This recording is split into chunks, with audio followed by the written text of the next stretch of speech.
അധിക നമ്മളിപ്പോ റൂട്ടിൽ യാത്ര ചെയ്തോണ്ടിരിക്കുന്നു. നമ്മൾ ഫാമിലി എല്ലാവരും വണ്ടിയിലുണ്ട്. പോകുന്ന വഴിക്ക് ഇപ്പോ വണ്ടി ഒരു പുക വരുന്നു, ഒന്ന് തീ പിടിക്കാൻ പോകുന്ന പോലെ തോന്നുന്നു, കത്താൻ പോകുന്ന പോലെ തോന്നുന്നു. ആരിസിക്ക എന്ത് ചെയ്യും?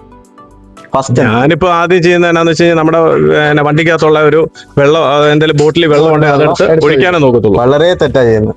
ഒരിക്കലും ഒരു വണ്ടി തീ പിടിക്കുമ്പോൾ വെള്ളം കോരി ഒഴിക്കരുത്. വെള്ളം കോരി ഒഴിക്കുന്ന അവിടെ സംഭവിക്കുന്നത് ആ വെള്ളം നമ്മൾ അതിലോട്ട് ഒഴിക്കുമ്പോൾ അപ്പൊ തന്നെ അതൊരു കോണ്ടാക്ട് ആവുക.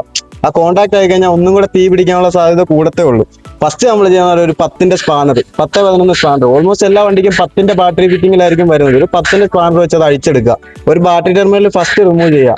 റിമൂവ് ചെയ്ത് വണ്ടി ഓഫ് ആയോ ഇല്ലയോ എന്ന് നമ്മളൊന്ന് കൺഫേം ചെയ്യണം. വണ്ടി എഞ്ചിൻ ഓഫ് ആക്കണം, ബാറ്ററി വയർ ഊരണം. അപ്പൊ ആ തീ പിടിക്കുന്ന പരിപാടി അങ്ങ് നിൽക്കുക. പിന്നെ ഉള്ളത് അതേ കിടക്കുന്ന പ്ലാസ്റ്റിക് ആയിരിക്കും കത്തുന്നത്. പ്ലാസ്റ്റിക് കാര്യങ്ങൾ ഈ വയർ ഷോർട്ടായിട്ട് കത്തിക്കൊണ്ടിരിക്കുന്നത്. അത് പല കാരണം കൊണ്ടും വണ്ടിക്ക് തീ പിടിക്കാം. നമ്മൾ വെളിയിൽ ഒരു ആക്സറീസ് ചെയ്തു. അപ്പം എല്ലാവരും ഒരുപോലെ ആകണമെന്നില്ല. വർക്ക് ചെയ്യുന്ന പല രീതിക്കാണല്ലോ. വെളിയിൽ ചെയ്യുന്ന ആക്സറീസിൽ ഇപ്പൊ ഒരു സെപ്പറേറ്റ് ഓണർ റിലേ എടുത്തു കൊടുത്തു, അതുകൊണ്ട് ഫ്യൂസ് കാരിയർ വെച്ചില്ല. അത് ഡയറക്റ്റ് വരുമ്പോൾ അതൊരു ബോഡി എർത്തിലോട്ട് വരുമ്പോൾ ഓൾമോസ്റ്റ് എല്ലാ വണ്ടിക്കും അങ്ങനെയാണ്. ഒരു ഷോർട്ടേജ് വരുമ്പോൾ അതിന് ഫ്യൂസ് ഉണ്ടെങ്കിൽ തട്ടിപ്പോ. വണ്ടിയിൽ എടുത്തേക്ക് നല്ല സാധനത്തിന് അങ്ങനെ ഒരു കംപ്ലൈന്റ് ഉണ്ട്. ഫ്യൂസ് ഉണ്ടെങ്കിൽ തട്ടിപ്പോ. ഇത് ഫ്യൂസ് തട്ടിപ്പോകുന്നില്ല, അപ്പോൾ അത് തീ പിടിക്കും അവിടെ. നമ്മൾ ഫസ്റ്റ് ചെയ്യണത് ഒരു ഫയർ എക്സ്റ്റിങ്വിഷർ വണ്ടി കരുതുക.